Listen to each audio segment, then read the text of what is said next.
할렐루야. 지난 한 주간 평안하셨습니까? 우리 주님의 은혜와 평강이 오늘 하나님 앞에 예배드리는 여러분들 위에 있기를 간절히 축복합니다. 한 중년의 남자가 이를 악물고 피눈물을 흘립니다. 죽음을 눈앞에 둔 그는 유난히 아프고 힘들어 보입니다. 그의 눈동자는 몇몇 젊은 청년들을 향해 있습니다. 바로 그의 아들들입니다. 그래, 말도 안 되는 거짓 증인들을 내세워서 나를 죽이는 것까지는 그렇다 치자. 그런데 내 아이들까지 죽여야 할 이유가 무엇이냐? 도대체 내가 무슨 잘못을 저질렀다는 것이냐? 그의 말이 끝나기도 전에 누군가 그의 입을 틀어 막았습니다. 다급해진 집행관의 목소리가 들려옵니다. 뭣들 하느냐? 빨리 사형을 집행하지 않고. 입을 얼마나 세게 틀어 막았는지 숨도 못 쉴 지경입니다. 벌겋게 핏발이 선 눈과 터져버릴 것 같은 얼굴의 혈관만이 그의 폭발하는 가슴을 느끼게 할 뿐입니다. 나봇이 죄를 지었다고 말한 거짓 증인들도 나봇의 아들들까지 죽게 되는 상황이 오자 당황한 표정이 역력합니다. 하지만 이스라엘의 귀족들과 장로들은 한치의 흔들림도 없습니다. 그저 빨리 나봇을 해치우라고 독촉하고 있을 뿐입니다. 아들들이 아버지를 쳐다보고는 고개를 끄덕이며 말합니다. 아버지, 잘하셨어요. 저희는 아버지가 자랑스럽습니다. 저희에게 미안해하지 마세요. 조금 있다 만나요. 나봇의 마음도 이제야 좀 편안해집니다. 하나님의 뜻대로 살기로 결단한 결과가 이런 것일까? 그런 질문과 원망이 터져나올 법도 하지만 이제는 사랑하는 가족과 잠시 이별했다가 다시 만날 준비를 하는 듯 합니다. 하나님의 뜻대로 살기로 결단한 사람들이 힘들고 어려운 일을 만날 때, 더욱이 억울한 죽음을 맞이하게 될 때, 하나님은 자기 백성도 지키지 못하시는 무능하신 분 같습니다. 그럴 때면 어떻게 이해해야 할지 마음이 괴로워집니다. 하지만 하나님이 정말 우리와 함께 하실까 하는 회의가 우리의 가슴을 휘감는 순간에도 우리에게 침묵으로 말씀하시고 무능한 모습으로 함께 계시는 분이 계십니다. 가장 하나님이 안 계시는 것처럼 여겨지는 그 순간이 바로 우리 하나님께서 가장 가까이에 치열하게 우리와 함께 계시는 때입니다. 역설적이면서도 이해하기 어려운 복음의 신비입니다. 소명의 생명을 거는 그리스도인들이 있는가 하면 자신의 사명과 아무런 상관없이 살아가는 기독교인들도 많이 있습니다. 그저 부유하게 안락하게 살기를 원하며 교회를 다닐 뿐입니다. 이렇게 말하는 경우도 있습니다. 아니, 저도 사람이니까 실수할 수 있잖아요. 그러면 제가 하나님의 영광을 가리게 되는 것 아니겠습니까? 그래서 저는 혹시 저 때문에 하나님의 영광을 가리게 될까 봐 제가 기독교인이라는 것을 아무에게도 알리지 않습니다. 여러분, 이순신 장군이 떠오르지 않으십니까? 내가 기독교인이라는 것을 아무에게도 알리지 말라. 여러분은 어떻게 생각하십니까?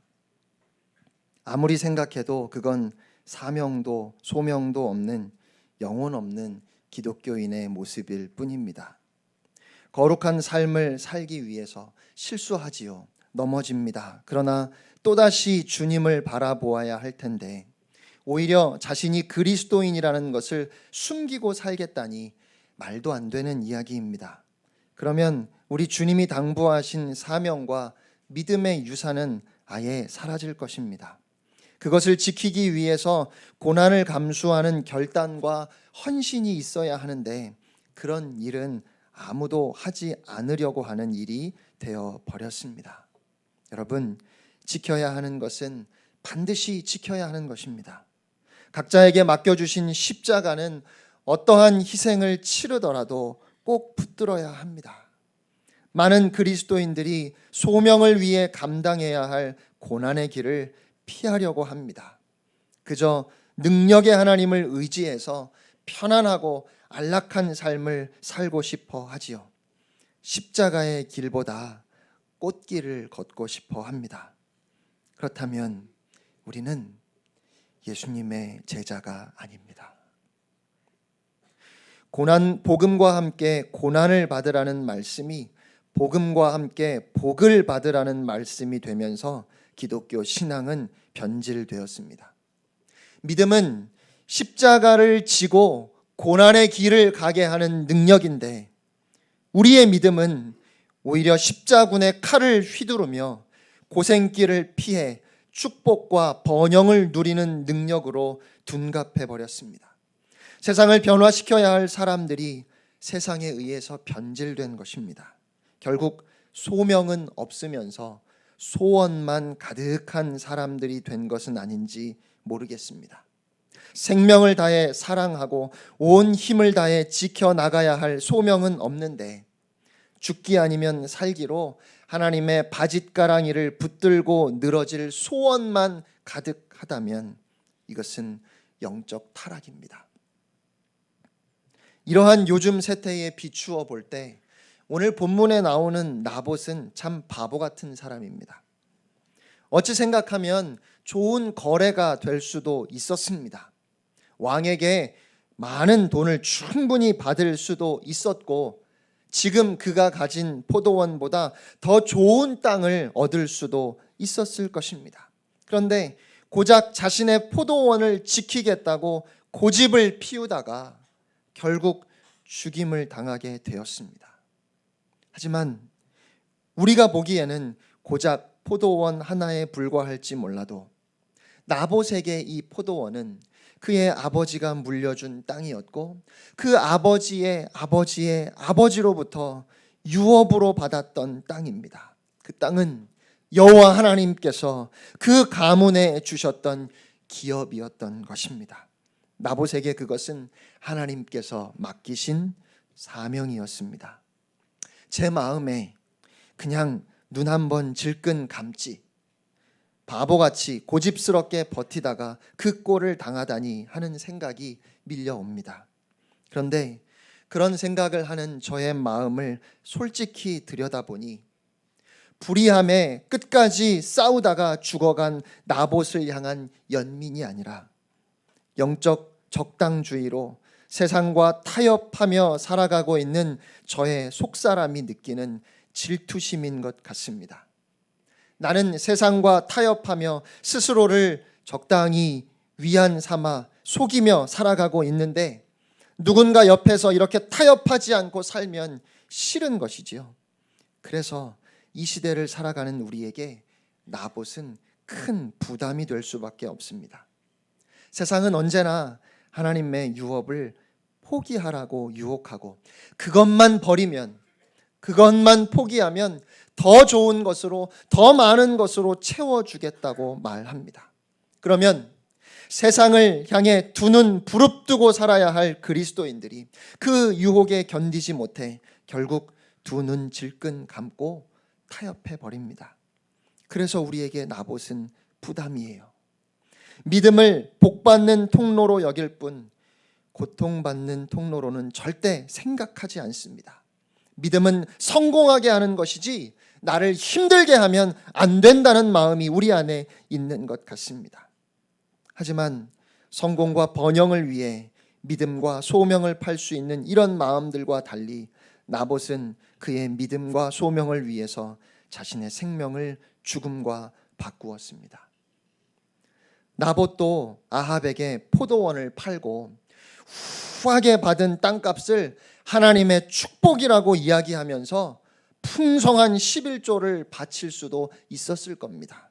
하나님께서 우리 선조에게 왕궁 앞에 이 노른자 위 땅을 주셔서 후대에 대박나게 하셨다고 여기저기 다니며 간증할 수도 있었을 겁니다. 하지만 그는 하나님께서 주신 유업을 미련스럽게 지켜야 했습니다. 그래서 우리에게 나봇의 우직하고 순수한 믿음은 참 불편합니다. 이런 나봇과 달리 그 시대의 지도자들은 어떤 모습이었나요? 그들의 모습을 보노라면 나봇이 아니 왜 나만 이렇게 살아야 돼 하는 그런 회의감을 가졌을 것 같습니다. 먼저 아합 왕을 보십시오. 포도원을 얻지 못한 아합은 어린아이 같은 모습을 보입니다. 4절을 보면 근심하고 답답해서 왕궁에 돌아와 침상에 누워 얼굴을 돌리고 식사를 아니하니 굉장히 점잖게 표현이 되어 있는데 자기가 원하는 대로 안 됐다고 삐져서 나 밥 안 먹어 이렇게 이야기하는 어린아이 같은 모습입니다. 게다가 그의 아내 이세벨에게는 여보 나봇이 포도원 안 준대 이렇게 유치한 말을 하고 있지요. 이런 아합과 달리 주도 면밀한 그의 아내 이세벨은 나봇을 곤경에 빠뜨리기 위한 공작을 시작합니다. 이세벨은 아합 왕의 이름으로 조서를 꾸며서 나봇의 성읍에 사는 장로와 귀족들이 나봇을 고소하도록 조종했습니다. 그녀의 죄가 무엇일까요? 우선 공문서 위조 죄가 적용될 겁니다. 그리고 위증할 거짓 증인들을 세워서 나봇을 신성 모독의 죄로 몰아갔습니다. 그러니까 위증 교사죄도 성립이 됩니다. 십계명에서 이웃의 소유를 탐하지 말라 하셨고 내 이웃에 대해 거짓 증거하지 말라 하셨고 살인하지 말라 하셨는데 그 모든 계명을 다 어겼습니다. 이세벨은 워낙 악한 왕비로 악명이 높으니까 제껴두고라도 그녀의 그런 지시를 받아서 그대로 행했던 이스라엘 영적 지도자들의 행동은 도무지 이해할 수가 없습니다. 글쎄요, 나중에 우리는 몰랐습니다. 왕의 도장이 찍혀 있으니까 틀림없이 왕의 명령인 줄로만 알았지요. 공문서가 위조되어서 우리도 속은 겁니다 라고 그렇게 발뺌할지도 모르겠습니다. 하지만 성경을 보면 그들이 처음부터 이세벨의 명령이라는 것을 알고 있었다는 것을 우리에게 보여줍니다. 11절을 보면 그의 성읍 사람 곧 그의 성읍에 사는 장로와 귀족들이 이세벨의 지시 곧 그가 자기들에게 보낸 편지에 쓴 대로 하여 그리고 14절에 가서 보면 그들이 그 지시사항을 다 이행한 후에 누구에게 보고합니까? 아합 왕에게 보고하는 것이 아니라 이세벨에게 보고했습니다. 누구보다 율법을 온전히 집행해야 할 이들이 불법으로 재판을 열어서 하나님의 이름으로 하나님의 사람을 무참히 죽이는 죄를 범하고 말았습니다. 성경을 읽고 율법대로 재판해야 할 영적 지도자들이 이세벨의 편지를 읽고 그녀의 의중대로 행했던 것입니다. 과연 우리는 이런 현실 속에서도 하나님께서 우리에게 맡겨주신 사명을 붙들 수 있을까요? 신앙의 지도자들이 탐욕스러운 권력과 타협하여 하나님의 율법을 파괴하는 행위를 하는 이 시대에 왜 나만 목숨을 걸고 사명을 붙들어야 하는 겁니까? 나봇의 입장에서는 아마 계속 그의 마음에 이러한 의문이 솟아났을 것 같습니다. 그리고 무엇보다 우리의 마음을 어렵게 하는 것은 그런 나봇의 결과가 비참한 죽음이라는 것입니다. 왜 우리가 하나님이 부르신 길에 순종하고 나아갈 때 어려움이 있는 것일까요? 내가 그 어려움을 겪을 때 하나님은 도대체 왜 아무것도 하지 않으실까요? 내 실수 때문에, 내 허물 때문에 내가 죄를 지어서 당하는 형벌이라면 할 말이 없습니다. 그런데 아무리 보아도 나봇은 모두가 비겁한 길을 갈 때 홀로 믿음의 길을 걸으려고 했던 것뿐입니다. 게다가 자신의 그 믿음의 결단으로 인해 여호와 하나님께서 주신 것을 왕에게 팔 수 없다고 했던 그 일로 인해서 아들들까지 다 몰살당해야 하는 현실은 그에게 너무나도 힘겨웠을 것입니다. 열왕기하 9장에 가서 보면 여호와께서 말씀하시기를 하나님께서 내가 어제 나봇의 피와 그의 아들들의 피를 분명히 보았노라. 나봇과 그 아들들의 죽음을 똑똑히 보셨다고 그렇게 말씀하십니다. 만약에 자녀들이 살아 있으면 그 포도원이 나봇이 죽더라도 자녀들에게 상속되기 때문에 이세벨은 그 포도원을 차지하기 위해서 그 자녀들까지 모두 다 죽였던 것입니다. 저는 나봇의 아들들까지 다 죽음을 피할 수 없었다는 사실을 보면서 마음이 아프고 참 불편했습니다. 그러니까 나 하나 희생하면 되는 문제가 아니라 내가 선택한 믿음의 길이 자녀들을 죽음으로 내모는 길이 되었을 때 나봇은 얼마나 힘이 들었을까요? 하나님이 원망스럽고 아들들에게 미안하고 정말 답답한 상황이었을 것 같습니다. 믿음의 길을 걸어갈 때 당하는 고통의 시간은 우리를 많이 힘들게 합니다. 도대체 왜? 라는 질문이 우리의 가슴 속에서부터 분노처럼 솟아오르는데 하나님은 대답이 없으십니다. 이와 같은 때에 하나님은 어디에 계신 것일까요? 그런데 놀랍게도 하나님 도대체 어디 계십니까? 하는 질문이 우리의 가슴에서부터 터져나오는 그 순간이 하나님께서 우리와 가장 치열하게 함께하고 계시는 순간입니다. 엘리 비젤이라고 하는 사람은 1986년에 인권운동으로 노벨 평화상을 받은 작가입니다. 그는 15살의 나이에 온 가족과 함께 유대인 강제 격리 수용소에 끌려가서 여러 수용소를 전전하다가 그의 누이와 어머니가 먼저 소각로에서 산채로 화장당하는 것을 지켜보았습니다. 기차로 수송될 때 함께 탔던 많은 사람들 중에 대부분이 얼어 죽는 것도 지켜보아야 했고 그의 아버지 역시 산채로 소각장에 던져지는 것을 지켜보았습니다. 어느 날에는 수용소의 모든 사람들이 보는 앞에서 3명이 교수형을 당했습니다. 시범 케이스라며 십자가 형틀에서 이 3사람을 교수형 시켰습니다. 먼저 노인과 중년의 남자가 고통스럽게 죽었습니다. 그때 비젤의 뒤에서 누군가 조그만 소리로 질문하기 시작했습니다. 하나님 어디 계십니까? 하나님 어디 계십니까? 하나님 지금 무엇 하고 계십니까? 마지막으로 독일군은 겁에 질려 있는 어린아이가 서 있던 의자를 발로 차버렸습니다. 숨이 막혀오자 고통스러워하면서도 어른들처럼 단번에 죽지 않았습니다. 깡마른 몸에 무게가 얼마 나가지 않아서인지 고통에 몸부림치면서도 숨이 쉽게 끊어지지는 않았습니다. 잔인한 독일군 장교는 그렇게 아이가 서서히 고통스럽게 죽어가는 모습을 30분 동안이나 그곳에 있는 모든 사람들이 지켜보게 했습니다. 그때 또다시 비젤의 뒤에서 울음소리가 들려왔습니다. 하나님 어디에 계십니까? 그런데 바로 그때 비젤의 마음에 이러한 확신이 들었다고 합니다. 왜인지는 설명할 수 없지만 하나님 어디 계십니까? 라는 그 소리가 그의 귀에 메아리 쳤을 때 그의 마음속에 이해할 수 없는 분명한 확신이 들었다고 그는 고백했습니다.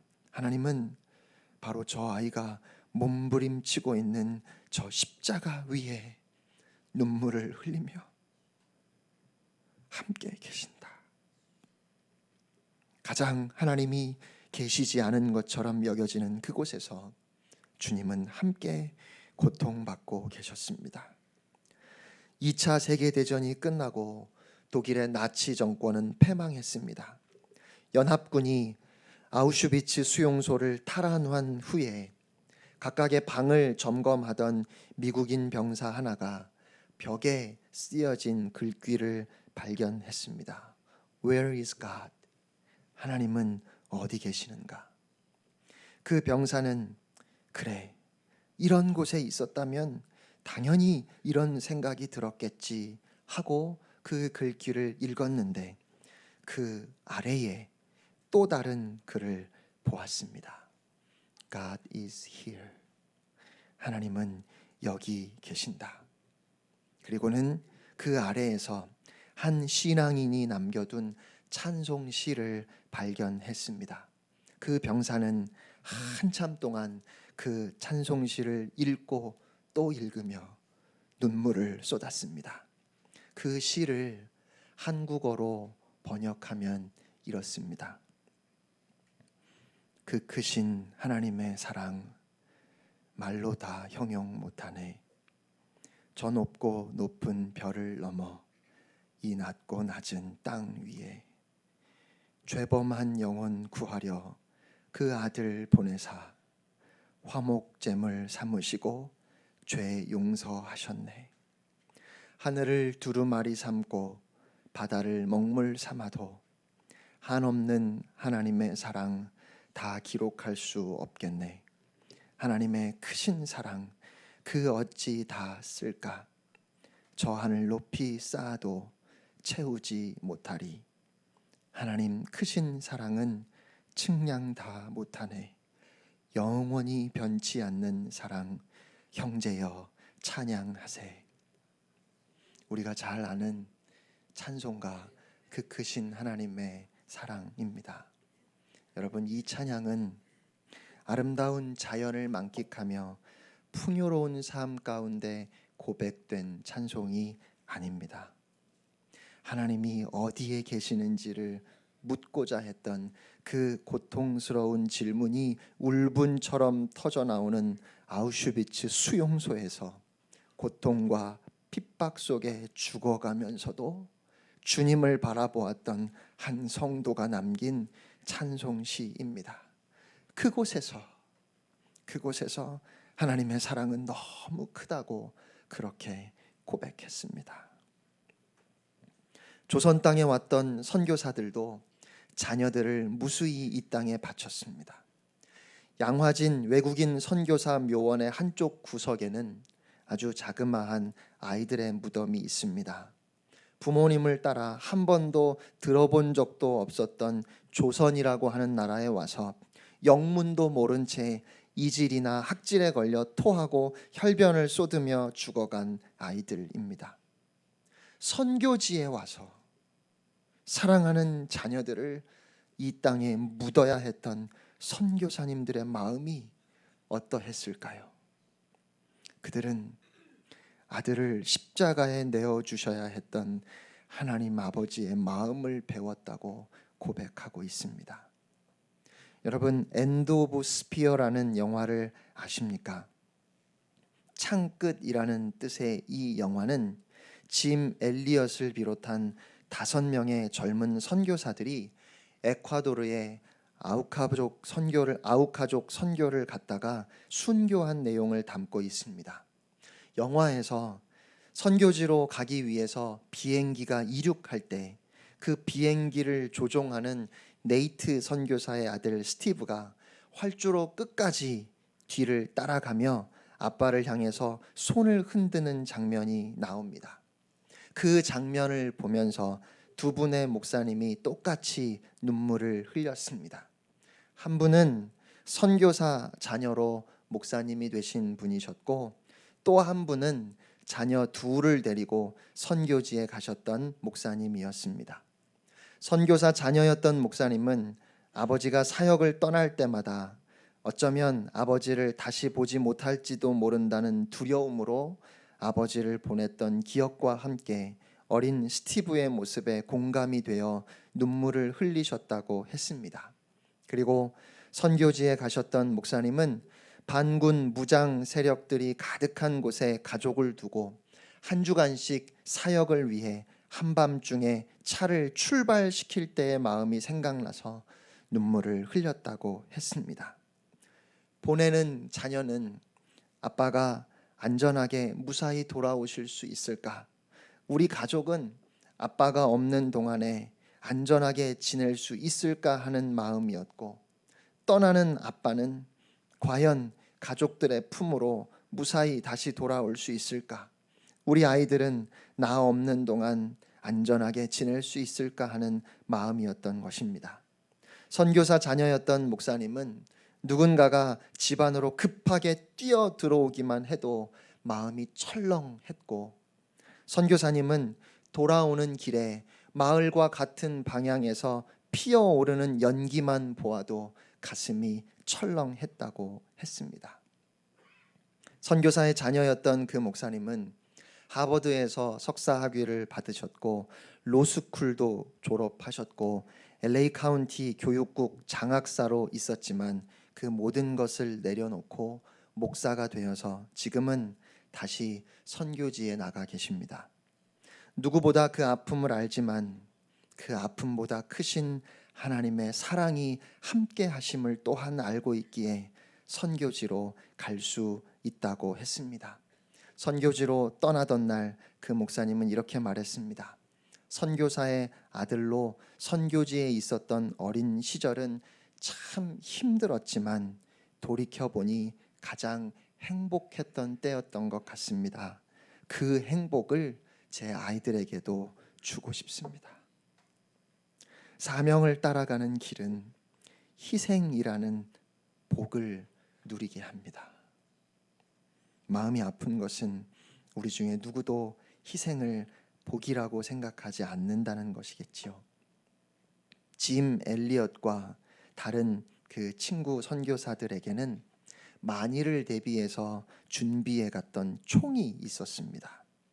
하지만 그들은 아우카 부족의 창 앞에서 총을 꺼내지 않았습니다. 아빠, 만약 그들이 공격하면 이 총을 사용하실 건가요? 아들 스티브의 질문에 네이트 선교사는 이렇게 대답했습니다. 스티브, 우리는 천국에 들어갈 준비가 되었지만 그들은 아직 천국에 들어갈 준비가 되지 않았어. 하나님께서는 이 젊은 선교사들을 아우카 부족의 창끝으로부터 지켜주시지 않으셨습니다. 하지만 하나님께서는 당장에라도 총을 꺼내고 싶은 그 유혹으로부터 그 젊은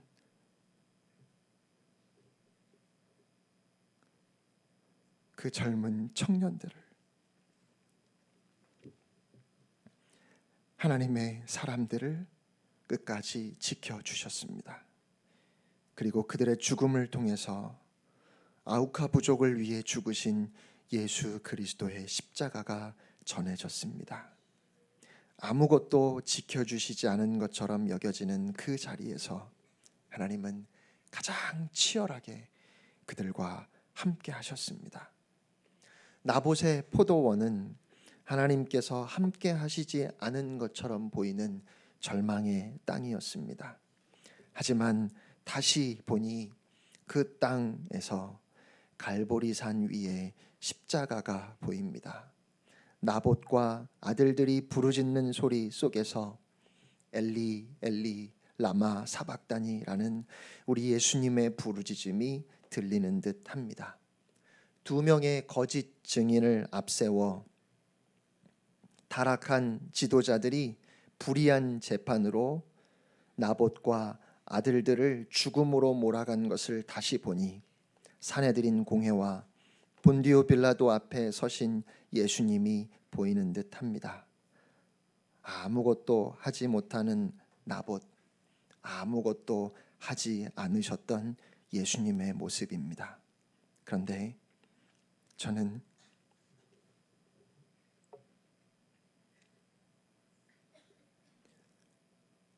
이런 예수님을 사랑합니다.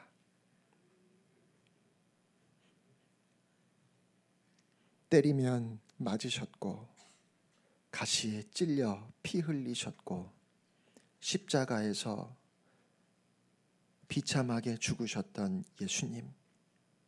때로는 그 예수님이 너무 원망스럽기도 하지만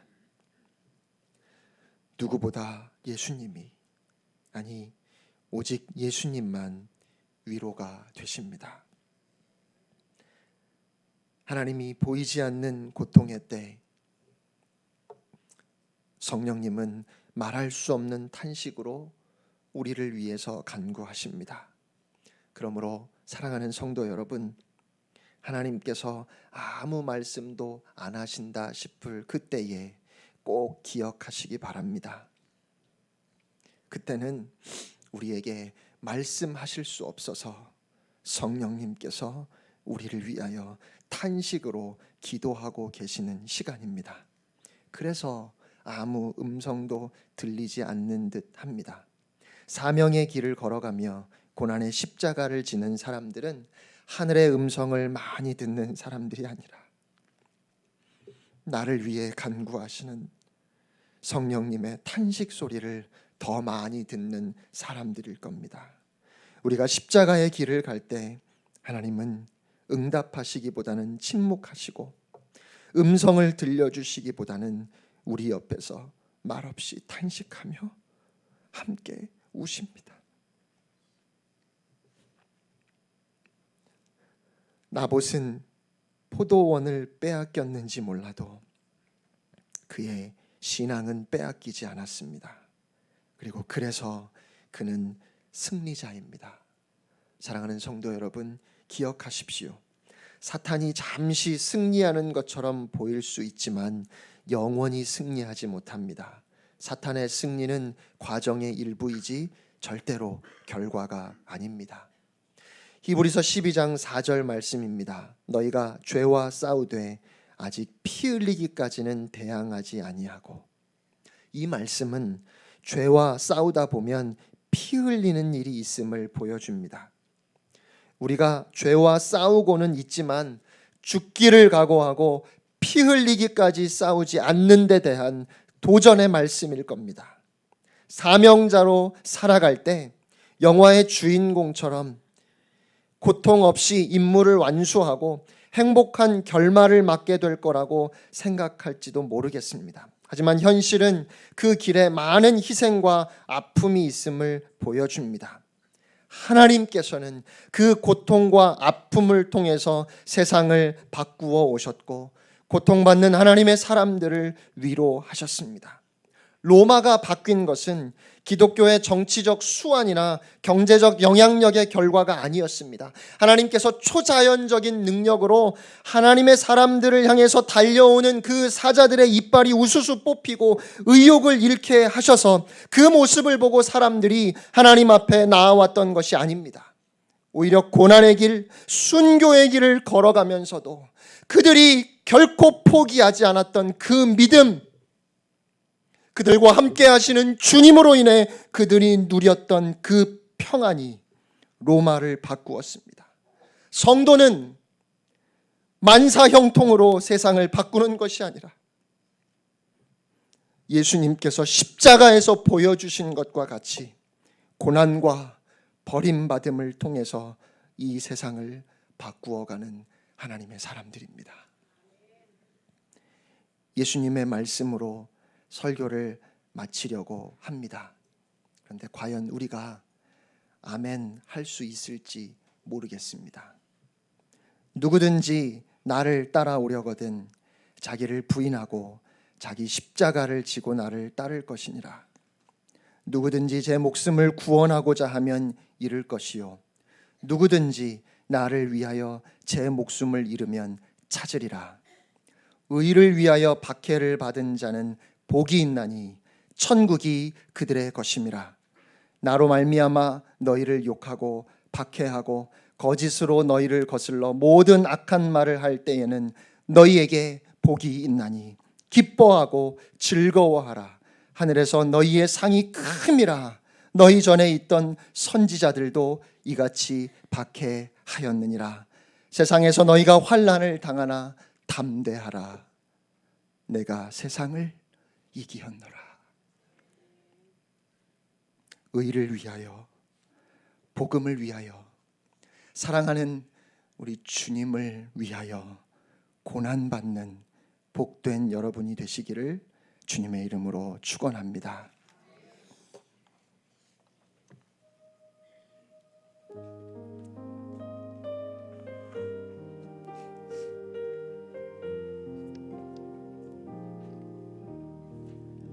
그 크신 하나님의 사랑 말로 다 영영 못하네. 저 높고 높은 별을 넘어 이 낮고 낮은 땅 위에 죄범한 영혼 구하려 그 아들 보내사 화목죄물 삼으시고 죄 용서하셨네. 하나님 크신 사랑은 측량 다 못하네. 영원히 변치 않는 사랑 성도여 찬양하세. 괴로운 시절 지나가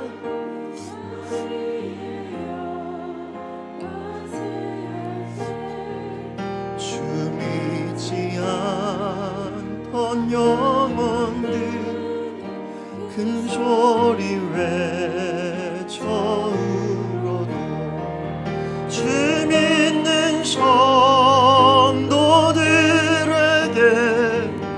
큰 사랑 베푸사 우리의 죄 사했으니 그네 잊을까. 하나님 크신 사랑은 측량 다 못하네. 영원히 변치 않는 사랑. 하나님 크신 사랑은 하나님 크신 사랑은 측량 다 못하네. 영원히 변치 않는 사랑 성도여 찬양. 우리 시간 다 같이 한번 기도하기를 원합니다.